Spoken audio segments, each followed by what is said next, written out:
Welcome to DIY Marketing for Professional Speakers, how to get noticed and increase your influence. My name is Aidan Crawford and I am with shortcircuitmedia.com, and I have been working with speakers for over, 15 years now, so I know what I'm speaking about. The whole purpose of this presentation is to get you started and get you marketing yourself more effectively so that decision makers choose you over your competitors. So, now what I do, who am I? Well, I'll tell you. I do marketing as a managed service for speakers, trainers, and consultants. What I do is I take the time to understand your business, create a custom marketing strategy, and then execute on that strategy and provide ongoing support. Some people have me come in on a per project basis to work on things. Other people have me on retainer, where I just take care of all of their marketing. I'm also the author of the book DIY Marketing for Consultants, Trainers, and Professional Speakers, the non-guru guide to getting it right. To your right, you will see a link to Amazon.com where you can click on and buy my book if you so wish. But don't worry about it. I'm not here to pressure you into buying anything. This is going to be an all-killa, no-filla presentation. So let's get started. It's exactly as it was advertised when you signed up. We're going to go through 5 different sections: defining your customer, making your case for value, how to create compelling content on a consistent basis, the hard way and the easy way, help you focus your social media strategy so you're not wasting your time, and finally I'm going to say how you can create some products based on your expertise. Now, I'm not going to guarantee you're going to sell any of them, but I will show you some cheap ways, I shouldn't say cheap, how about inexpensive ways to actually create some product so that you can actually test the market for what it is you're selling.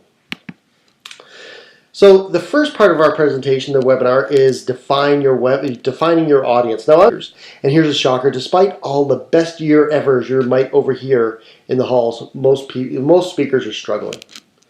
And it's not because they aren't great speakers or they don't know their topic. It's because they never properly define an audience. So instead of having that focus to build strategies around, they're chasing after everything and catching nothing. So think about that. Now, the first thing you need to know is not everyone's your client.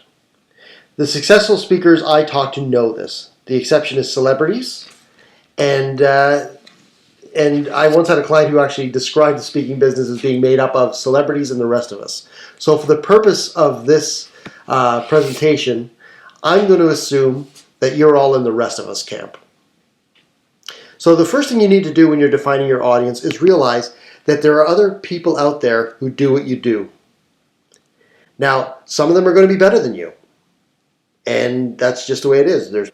So you need to figure out what you do and what you bring to the table that makes you different from all those other speakers, the ones that are better than you, the ones that are more successful than you, maybe the ones that are worse than you and are more successful than you. What makes you different? And how do you do that? Well, you have to figure out, based on your life experience, who is most likely to hire you. So you need to realize that if you've got the strategies for connecting with the right prospects based on your life experience, then it doesn't matter if there are people that are better than you because you're focused on a specific niche. Now, I was at a conference a few years ago, and somebody came out to me and I said, so what do you do? It's like, well, I speak on leadership. It's like, oh, great. So, what is your background? Who do you speak to? It's like, oh, well, I spent 20 years in the construction industry. I was in leadership in the construction industry. It's like, oh, so you speak to a construction audience and there's construction associations.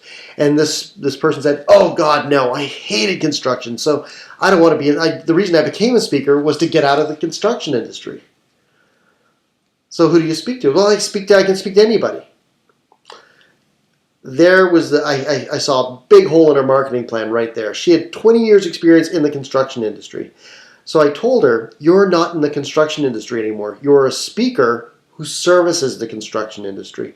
You have a knowledge of that industry that other speakers do not have. It was associations that deal with construction around the country and even around the world would be open to your message because you've got experience in their industry. You can relate to what their issues are. So if you create an elevator pitch that is specifically for construction industry that says, I know how leadership failures can destroy projects, and here's an example of one where here's how it destroyed this $1 billion project I worked on, And if they had just taken these steps, it would have been a completely different outcome. And you can craft a whole story around that's very inspiring to everybody in the audience, and it'll save them a lot of money. So that is probably the most important thing that you need to do. So throughout this little webinar, I'm actually going to have a number of action items. What I want you to do is write down who your ideal client is based on your experience, and what is your unique qualification to work with that client. So this is the very essence of your speaking business. Who do you want to work for, and why? What makes you uniquely qualified to work for that client? What separates you from every other speaker in the world that client needs to hire you? This is where a lot of people go, well, I need a little bit of help with finding my ideal client and what my unique qualification to work with these clients are. So, here's where I'm going to make you a quick offer, and you can take it or not. Generally, I would charge $500 to go through this service. So I'm not going to do that this time. I'm going to cut everything in half. If you want to book an hour with me to go through and help you define your audience and figure out who your ideal clients are and what your unique qualification is to work with these clients, you can book that through the Calendly link to your right. I'm going to do it for, I was going to say $250. Let's say $197. And you can book an hour on the Calendly, pay through PayPal or your credit card, and then we'll talk about this specific item and get this sorted out for you, because this is a big part of your business model. The next part, after you've figured out who your ideal clients are, is actually making the case for value to those clients. Now, what you know is only worth something if you can convince somebody to pay you for it.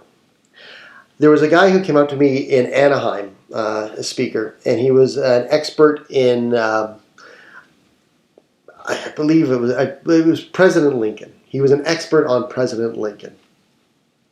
His whole thing was, everybody should know the lessons that Lincoln taught us are applicable to business, and they're applicable to everything. Everybody should know about Lincoln. I said, okay, great. So who hires you? He's like, oh, nobody really hires me yet, but they should. And it's like, well, why should they hire you? It's like, well, everybody needs more Lincoln. It's like, well, I'm not going to argue against you that everybody needs to know more about President Lincoln, but isn't that a civics lesson? People don't pay for civics lessons. You've got to make a case for why the lessons that Lincoln tells us will make their business better.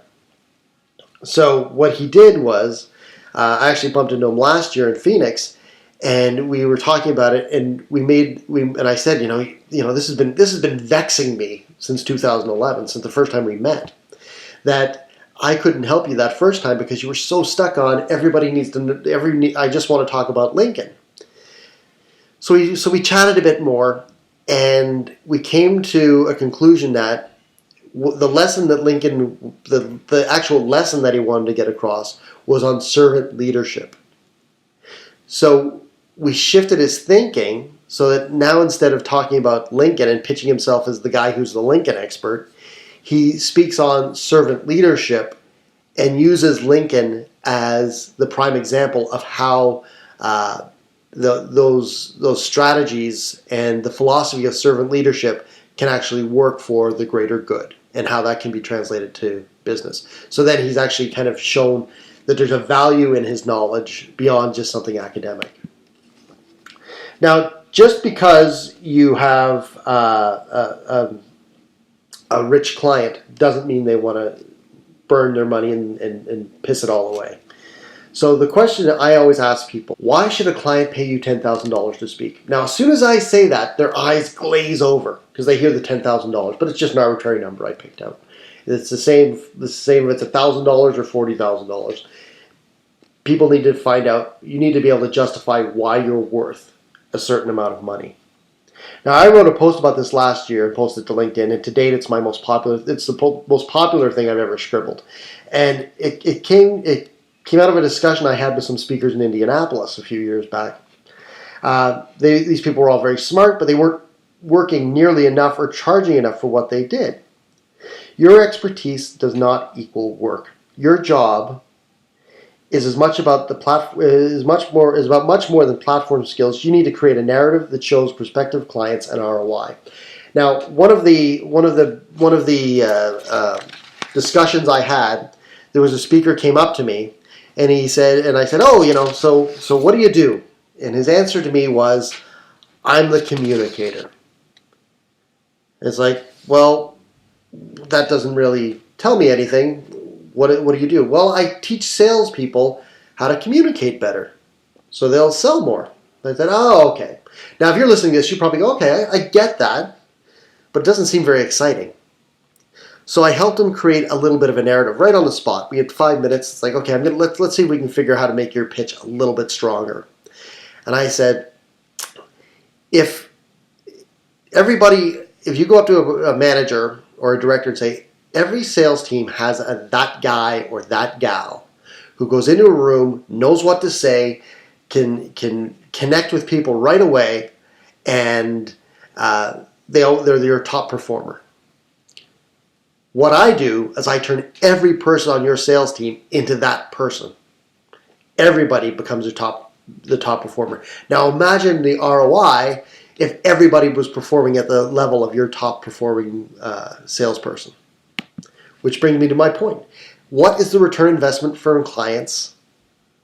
What do they get from working with you? What is the return on investment?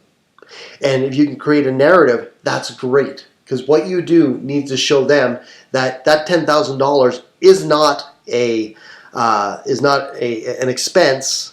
It's actually it's an investment. So to do that, you can find some numbers. So you create a narrative, find some numbers.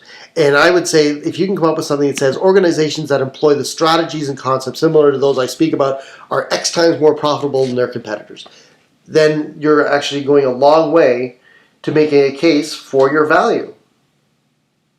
Now, you don't need to they don't have to be your numbers. The numbers are out there. What you do is you have to know if you talk about absenteeism, if what you talk about reduces absenteeism or employee turnover or project overruns or executive failures, you can find statistics that say the cost to companies from absenteeism is such and such. When I speak to people, it reduces absenteeism. So even if we reduce absenteeism by 3%, what we're doing is going to save you, hundreds of thousands of dollars a year. All of a sudden, that 10 grand you just asked for doesn't seem like very much at all. So if you put it into that perspective, you're actually, that $10,000 is a bargain. That $40,000 is a bargain if it's a Fortune 500 company and they're experiencing 15% people calling in sick every day. So here's some action items for this part. Rewrite your elevator pitch to position your services as an investment and not an expenditure. So you won't be able to do this like in 2 seconds.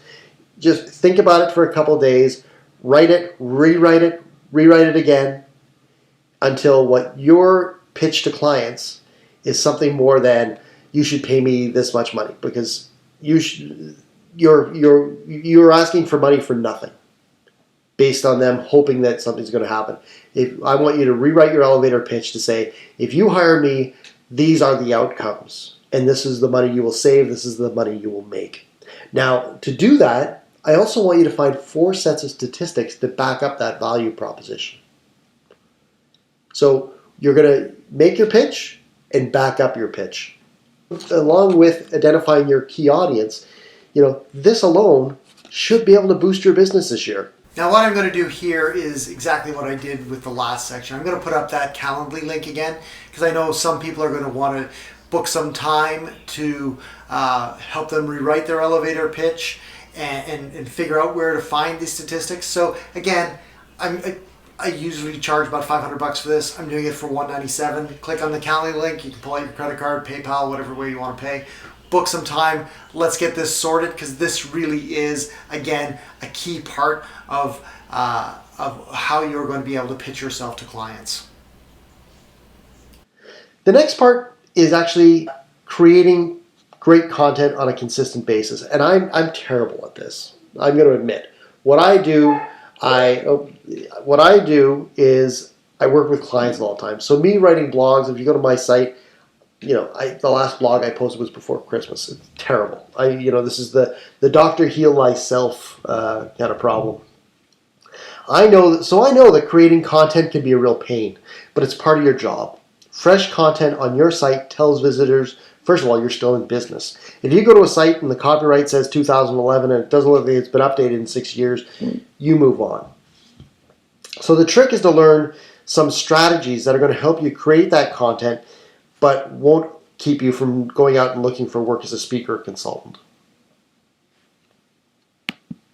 Now, we all know, you've heard over and over again, why you should be blogging, why you should be creating content. Blog content's good for SEO. It builds your credibility within your market. It becomes the basis for your monthly newsletter. And it can even be the basis for your books. Now, notice I didn't say podcasting in here. Everybody gets all excited by podcasting because it was the shiny new thing. Everyone wants to podcast. Focus on just writing some good content. Get into podcasting when you've got a following. You don't want to start creating do podcast for the love of it. Don't do podcast because you think it's going to help you very much. So the third point there, where I talk about the monthly newsletter, what we do is we actually have a strategy that I employ with my different clients, where we write blogs for them twice a week, and so we write blogs for them twice a week based on stuff they send us, or their books, or different content sources. And then at the end of the month, we turn that blog into a newsletter. So there's 8 blogs that go out on a monthly basis. We have the intro to 8 blogs, so we drive people back to their website. But then between each one of those kind of intros, we would have promotions for their books, or for their speaking, or for their consulting. So we would call it, if it was the free newspaper you get on Fridays, you call it flyer wrap, right? It's the weekly newspaper that lands on your door on a Friday morning, or Friday afternoon, or Thursday afternoon, and it's filled with flyers. And really, it's just flyer wrap. So you think of your e-newsletter as flyer wrap. You're creating the content. The content's the bait, but really what you're doing is you're doing it to get the content out there, get people's eyes on the products you're trying to move, or the services you're trying to sell. So where do you get the content? So, there's a hard way, there's an easy way. The hard way, create everything yourself from scratch twice a week. That is a murderously torturous way to do things. What you do is you open up your Microsoft Word, you stare at your empty screen and go, I've got to fill 300 words twice a week. You take a deep breath, have a coffee, put on the laundry, make another coffee. It's tough. It's really hard. The easy way: curate content on social media, contribute to the discussion, cannibalize your existing books, transcribe your presentations. Now let me just go through those. So when I say curate content on social media, you can set up Google Alerts, and the Google Alerts will send you articles daily about things that are of interest to your clients. So what you can do, I use Google Alerts plus Buffer app. So you don't have to write this down. All the links are going to be on the page that you get at the end of the webinar. So you get the Buffer app, and so on a Monday morning, I'll have my coffee. Google Alerts has sent me all these great articles that my clients would be interested in. And I can sit there on Buffer app and I can buffer them out. So what Buffer does is it will schedule those articles to be tweeted out as many times as I want. So I usually do it 3 times a day. So 3 times a day, an article gets sent out that's about marketing. I'm tweeting out these great articles on marketing. So I look very active on Twitter and LinkedIn, but it's Monday morning, I'm having my coffee and I'm taking care of all my social media within a couple of hours, within 15-20 minutes. So I'm not wasting too much time on it. The second way is to contribute to the discussion using, again, the Google Alerts. So if you get a Google Alert on an article that says, from Forbes, that's on, 5 leadership things that are undercutting performance in sales teams. You can write an article that says, I read this great article on Forbes, link back to the original article, that says this, put out the 5 points, and then you add to the discussion by saying, I found working with sales teams that while these 4 things are great, these other additional steps that I do will also help reinforce a culture of a positive sales culture and increases profitability. So you're actually using an article as a launching point to talk about the stuff that you talk about. So I've done this. I've got a client in Chicago where twice a week he sends us a whole bunch of articles that he finds on Google Alerts, and we do that twice a week. So we've produced well over 300 articles in the last couple of years on his blog, and it's all based on these kind of Google Alerts. And it's an amazing kind of way where it's the simplest way to keep your content funnel full. So that's one way to do it. The next way to do it is books. If you've already written a book and it's 109 pages long or 100 pages long, what you do is you take parts of that book and you give them a slight rewrite as a blog. So if you've got a 109 page book and there's probably, I'm going to say 70 really good points in that book, you've got 70 blogs right out of that book. Now people go, well, but I want to sell that book. Well, do you want to sell that book or do you want to get hired as a speaker? Because I can tell you right now, you need to sell an awful lot of books to make up for one $10,000 gig. So start cannibalizing the content that's out there. Now another thing you can do is you can actually transcribe your presentations. If you've got 5 or 6 speeches and you've had them recorded over the last couple of years, you can go to a service like Upwork.com and have them transcribed, which is what I do for my clients. So what we do is we transcribe their presentations, and then we use those transcriptions as the basis to write blogs from. So we can usually get 4 or 5 blogs per transcription, which is great. Another thing you can do is you can take those 5 or 6 speeches, because they're all in the same general area if you're focused enough, and you can turn those 5 or 6 transcriptions into a book. So again, you give them a light rewrite. Now what I did was, I have a client that we did this for, where we transcribed some presentations. I was the entertainment editor at my student newspaper in college a million years ago. I went back to my student newspaper. It's a daily newspaper, so I know that these guys are used to pumping out content. And what I did was, I reached out to this year, or 2 years ago, I reached out to the ed board there, and I said, I'd like to hire some of your editors to help me do some stuff. So I got these great people that can do content, know content, to edit these transcriptions and bookify them. And so I ended up with the editor-in-chief. And, I'm not somebody, I am totally against unpaid internships. I believe I'm a writer. I remember being a starving writer.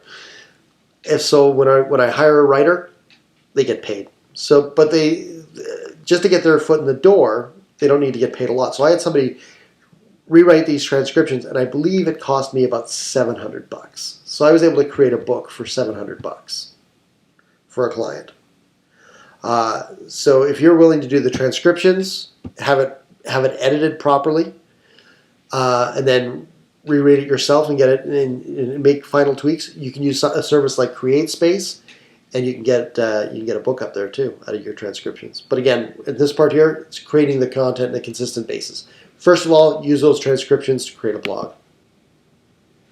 Now, here's your action items.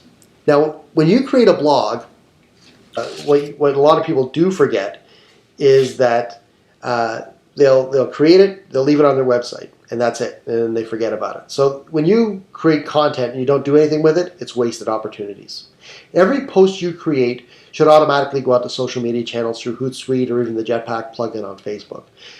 Now, if you collect LinkedIn connections like baseball cards, that it may not help you very much. But if you're good at actually connecting with decision makers in the industry that you want to hire you, then this is really going to help your credibility just publishing it to LinkedIn. Because they're not going to go to your website on a regular basis looking for content. But if you're putting it out there on LinkedIn and they're getting a notification that Joe Blow published an article on leadership in the construction industry, they're going to click on it and read it and share it. So that's an important thing for you to do. Now, I also encourage you, I mentioned the Jetpack plugin down here for automatic posting to LinkedIn, Facebook, Twitter. But there's also another plugin that that's a free plugin. There's a paid version of it too. It's called Revive Old Posts. And what it does is it will take your blog and it will recirculate your older posts back into social media. So I just did some work for Ed Rigsby from CigarPeg just finished his website. And what we did was we put in Revival posts and we scheduled it, because Ed's got hundreds and hundreds of articles, to send out an article every 4 hours to Twitter. And so he's got it, and it'll take over a month for those articles to actually circulate through. And Revival posts will create hashtags out of the categories. His content is now being recirculated. Our articles he wrote that are green articles that are timeless, because that's the way he writes his articles on purpose, are now being circulated, even though he's written them 3 or 4 years ago. They're still going out there. I know a lot of people, they still will tell me, I do not have time to create content on a consistent basis. So what I do, one of the things that I offer through Short Circuit Media is a blog writing service where we actually take your content, whether it be from a book or through interviews or podcasts, and we create a single blog each week, which is supported by multiple social media posts on your social media networks. And we create just more and more content for your website. So we write the blogs, take care of the social media and distribution. One of the things I'm also able to offer, if you have a WordPress site, I can use my agency license to provide you with 1 year of Revive Old Posts, which is a really cool tool I'll be talking about in a bit, which recirculates your evergreen content into LinkedIn as many times as you want. So if you've got 30 or 40 blogs, you can send them out once a day, and you're not going to have duplicates for a month. It picks them randomly and shoots them out there.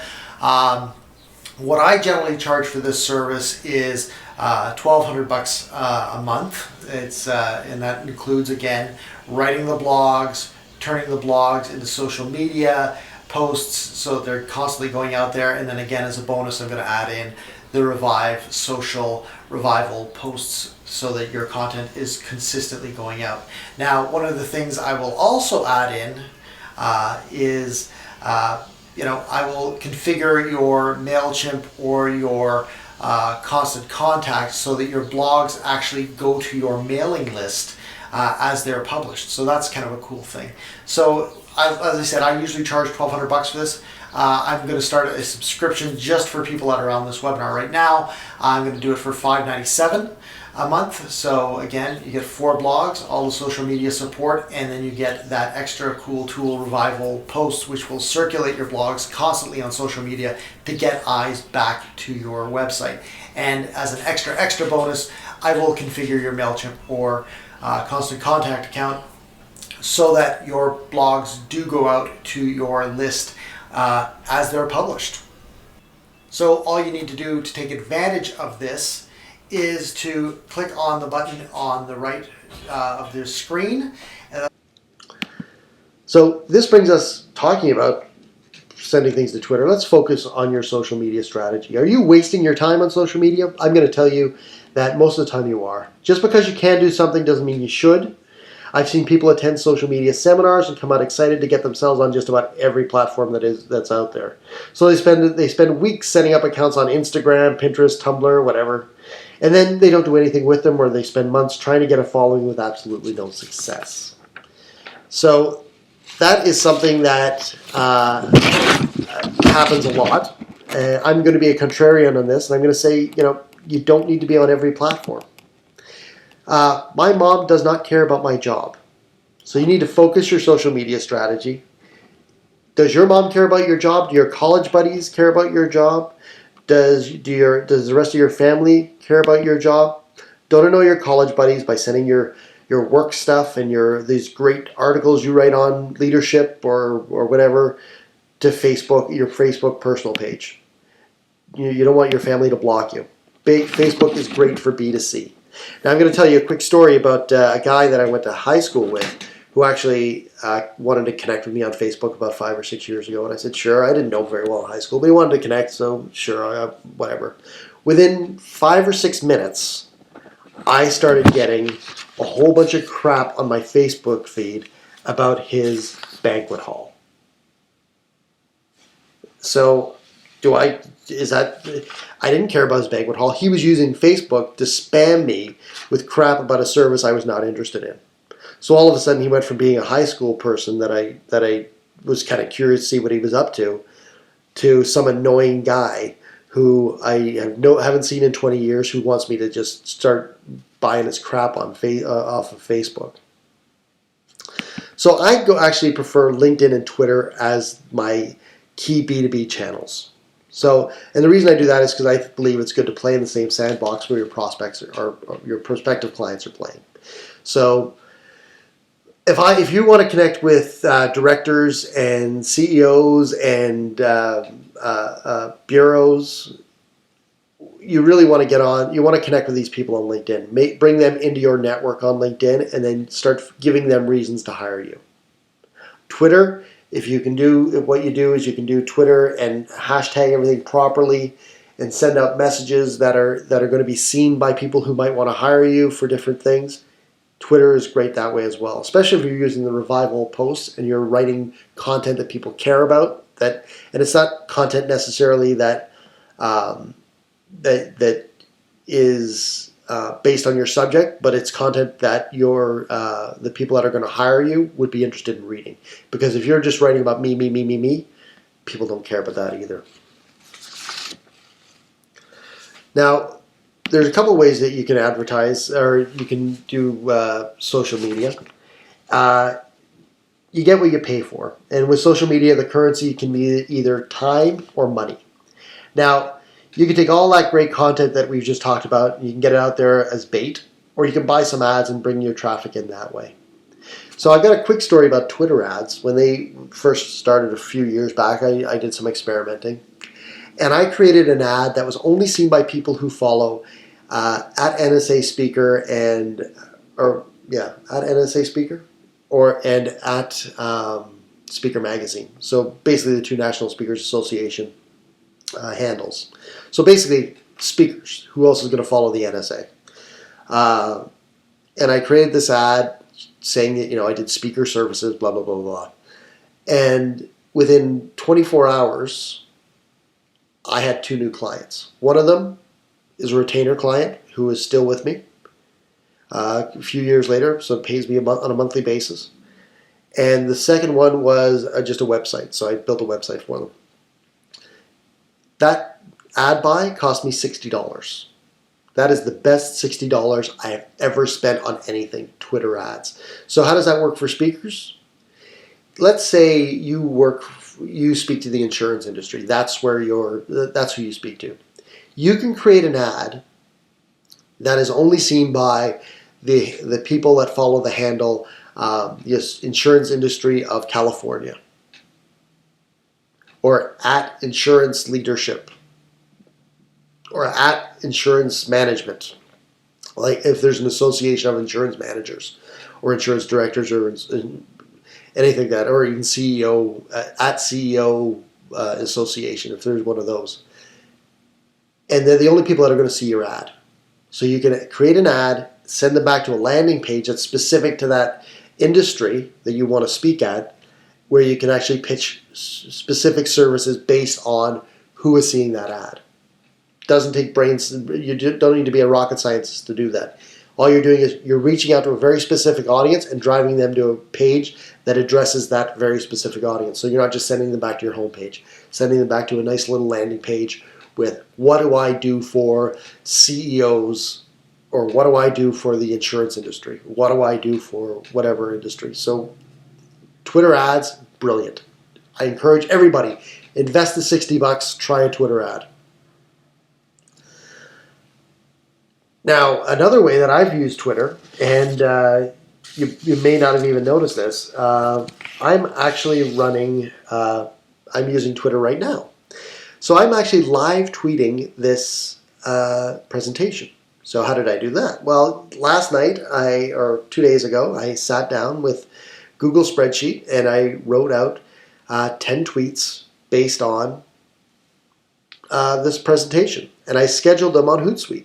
So I've got a lot, so it says live tweet, and I'm tweeting out salient points from this presentation every 5 minutes for this hour with the hashtag DIY marketing and the hashtag NSA17. So because I'm doing it for speakers. So if you actually go to Twitter right now and you go, hey, hashtag DIY marketing, you'll see all my tweets for the last 2 days that are really promoting this and sending you to different resources. And it's a very powerful tool. So I really like how versatile Twitter is for getting my message out there. It's also very good for people who want to live tweet their speeches.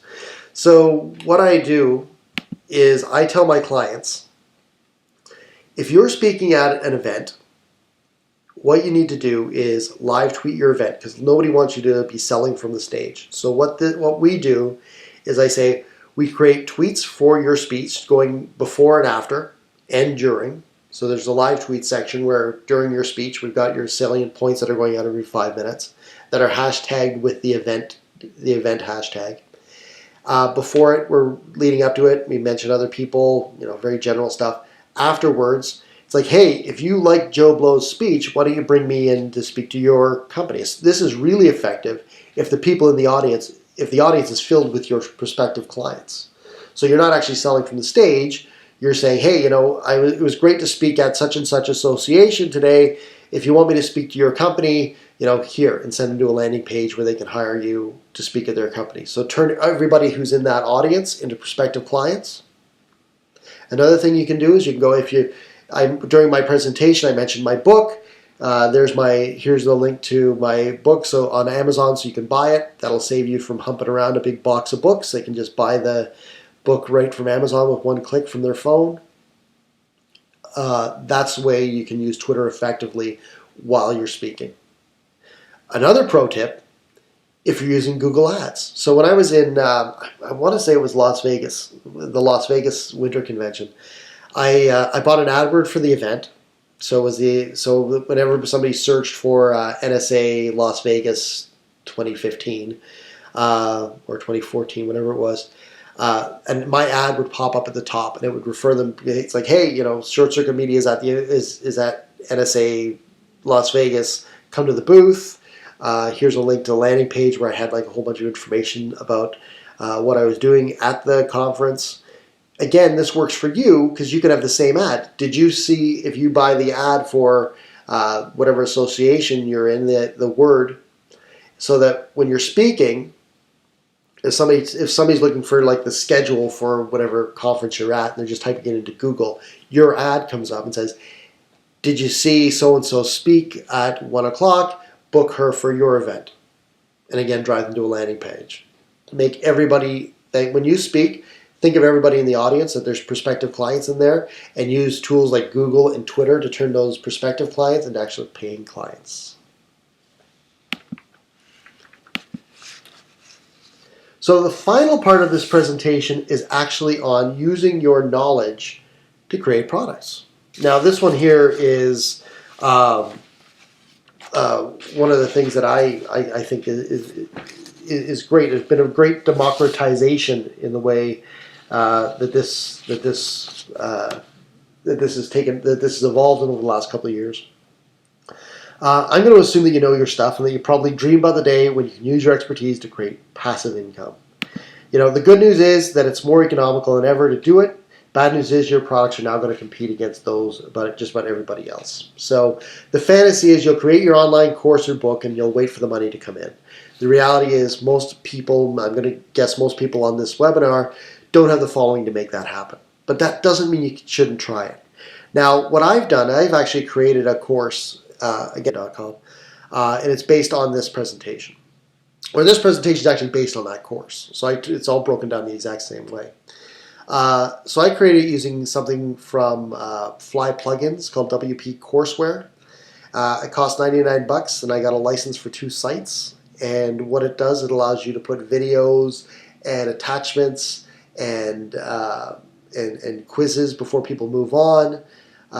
You can connect it to WooCommerce and charge people money for it. It integrates really sweetly. So you can say, hey, so if you really want to put a course in any of your platform presentations that are constructed in a logical way, you can create an online course out of.